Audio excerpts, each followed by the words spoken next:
Bonjour à tous, dans cette vidéo, on vous propose une analyse de l'hiver 2021-2022 qui s'achève.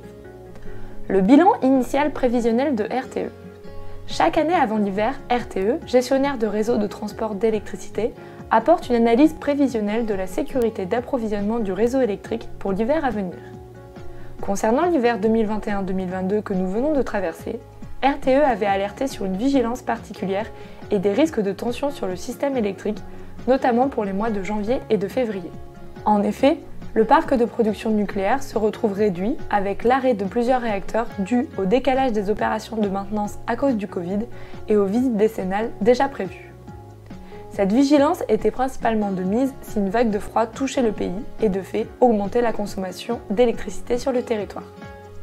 Manque de disponibilité du parc nucléaire. La France étant très dépendante de la production nucléaire, les arrêts des réacteurs en période hivernale peuvent avoir des conséquences sur l'équilibre du réseau électrique. Les opérations de maintenance mettent à l'arrêt les réacteurs sur plusieurs mois et, celles-ci ayant été décalées à cause du Covid, elles interviennent donc pendant l'hiver. L'objectif de ces opérations est de prolonger la durée de fonctionnement des centrales. Par exemple, la centrale de Trécastin a vu la mise à l'arrêt de l'unité de production 3, ou encore la centrale de Saint-Laurent-Nouan avec l'arrêt du réacteur 2. D'autres réacteurs ont également été mis à l'arrêt, cette fois-ci pour des problèmes d'ordre de défaillance comme des fissures détectées sur des tuyauteries de la centrale de Civaux. Pour illustrer ces propos, voici un graphique montrant la baisse de la production nucléaire au fil des années.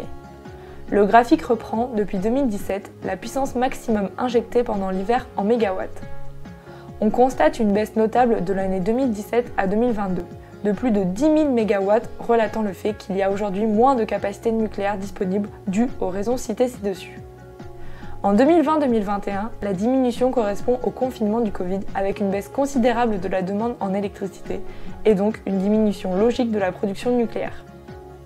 L'hiver 2021-2022 a retrouvé son niveau de consommation habituel. La baisse signifie donc bien une plus faible capacité de production nucléaire. La production de charbon. La conséquence négative, notamment en termes écologiques, de la baisse de la capacité de production nucléaire est le rebond du fonctionnement des centrales thermiques. En effet, ce second graphique, traduisant l'énergie produite en gigawattheure de nature thermique, montre une hausse considérable du recours à la production thermique cet hiver 2021-2022. Les centrales thermiques n'ont jamais autant tourné en France. L'objectif étant de combler le déficit de la production nucléaire pour répondre à la demande. En 2021-2022, 2455 gigawattheures d'énergie a été produite avec du thermique, contre 934 en 2019-2020, soit une hausse de 163%.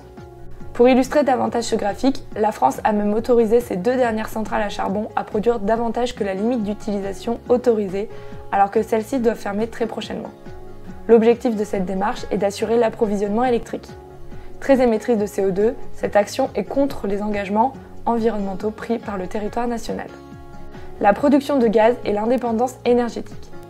Avec le contexte géopolitique actuel, de nombreux pays remettent en cause leur programme de décarbonation.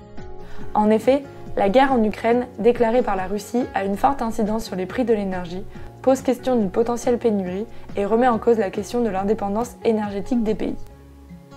Les pays européens sont fortement dépendants de la Russie en termes notamment de production de gaz. Dans ce contexte, les pays européens ne souhaitent plus cette dépendance provenant d'un pays qui a déclaré la guerre. Néanmoins, pour certains d'entre eux, il est dur de se passer à 100% du gaz russe, étant dépendant pour certains à plus de 70% de ce dernier. Au profit du gaz russe, certains pays, dans le but d'assurer l'approvisionnement en électricité, sont donc contraints de s'appuyer sur la production au charbon. Cette solution est un passage temporaire qui permettrait de réduire la demande de gaz russe. À plus long terme, les pays devront donc revoir leur stratégie. Cette décision remet en cause l'ensemble des programmes de décarbonation et les mix énergétiques des pays souhaitant devenir de plus en plus indépendants énergétiquement. Cela prendra du temps et, pour ce faire, selon les pays, il faudra certainement construire de nouvelles centrales nucléaires et améliorer le parc d'énergie renouvelable. À noter que la France reste l'un des pays de l'Union européenne le moins dépendant du gaz russe. Les conséquences sur les prix de l'électricité. Avant même le début de la guerre en Ukraine, les prix de l'électricité avaient déjà commencé à grimper. En effet, la reprise économique post-crise sanitaire a provoqué une pénurie de gaz qui a fait augmenter les prix du gaz et, par conséquent, ceux de l'électricité.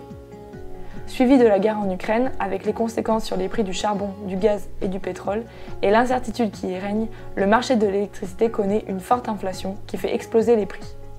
Tous ces éléments ont donc eu une incidence sur la stabilité du réseau électrique et ont provoqué des tensions.